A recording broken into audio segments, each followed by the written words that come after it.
Hello everyone. In this video, we are going to see how to make use of Salesforce API MCP server in Cursor IDE.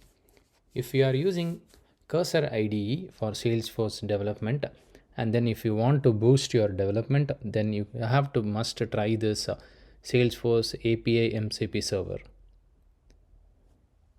Whenever we do Salesforce development, and if we get stuck on any use cases, then we can make use of the chat option that is available in the Cursor IDE, and then we can ask the questions.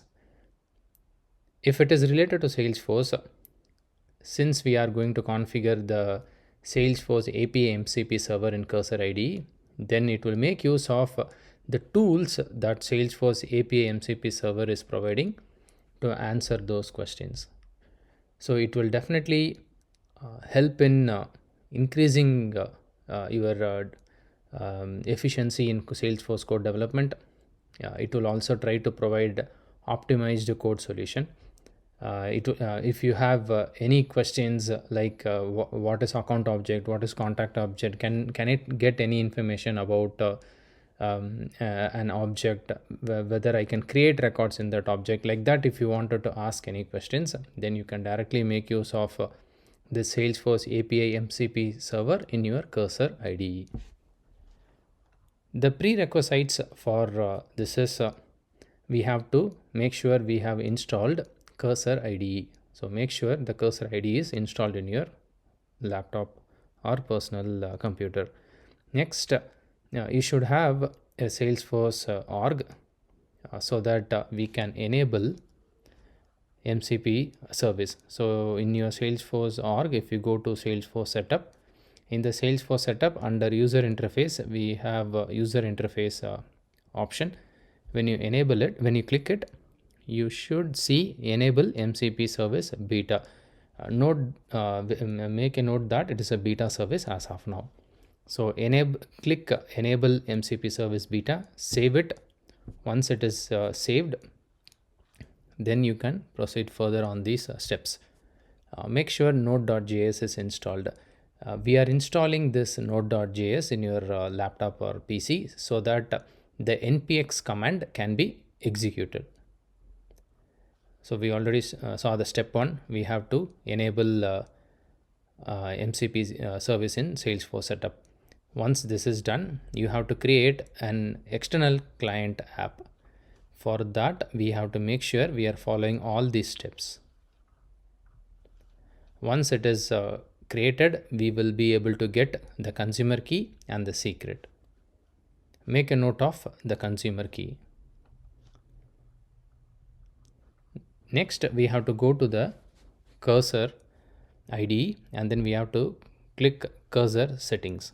Once it is opened, you will be able to see tools and MCP. Here you have to make use of the new MCP server button, and in order to connect to Salesforce MCP server, I am making use ofsobject_all.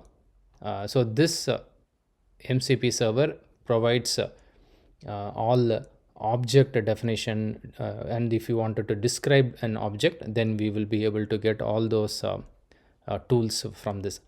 So MCP is a server. It's a provider of resources. So it will provide you the tools that will help in your productivity. Now we in MCP server, we will have the tools using which we can help in answering the questions whatever we have. So for example, here for this particular MCP server, I am having 12 tools that are enabled. The 12 tools are describe global, describe as object, list list recent records, get related records. Like that, I'm able to see multiple tools that Salesforce is providing as part of this MCP server. So this is the JSON. So here you have to mention the consumer key here. You need not mention the consumer secret. You can directly make use of the consumer key from your external client app which we just created. So here you have to just replace this consumer key with your external client app consumer key. Once that is done, click save. If you wanted to test whether it is working fine, you can ask some prompts. So for example, here I'm going to ask, is contact a standard object in Salesforce? So it's a straightforward question. It should definitely pick this particular Salesforce MCP server, and then okay, it took describe object tool from the MCP server, which is the right tool. It is not a custom object because custom is false, label is contact, prefix is 003, and these are all the fields that are available in my contact object. It says that it's a core standard object in every Salesforce org and is part of account contact relationship model.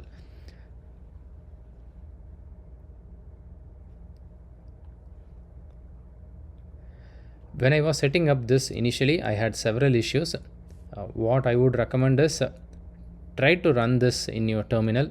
I'm a Mac OS user, so I ran this so that it will clear the authentication that happened when I initially tried to connect to Salesforce from my Cursor IDE. So with this command, when I try to execute it, it will remove that cache. It will again ask me to log in into my Salesforce org so that it will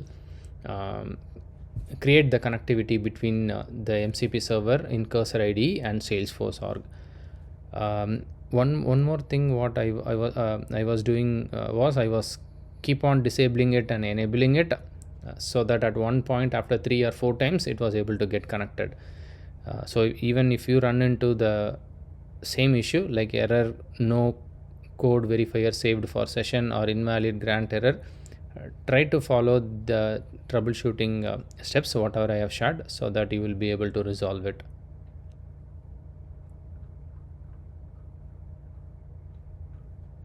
Please check the video description. In the video description, I have shared my blog post. From the blog post, you should be able to get all the steps we discussed in this video. Also, I have shared the JSON code to connect to Salesforce MCP server from your Cursor IDE as a reference.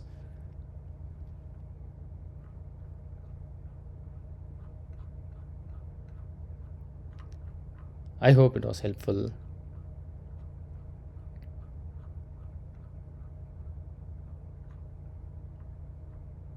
Thank you for watching.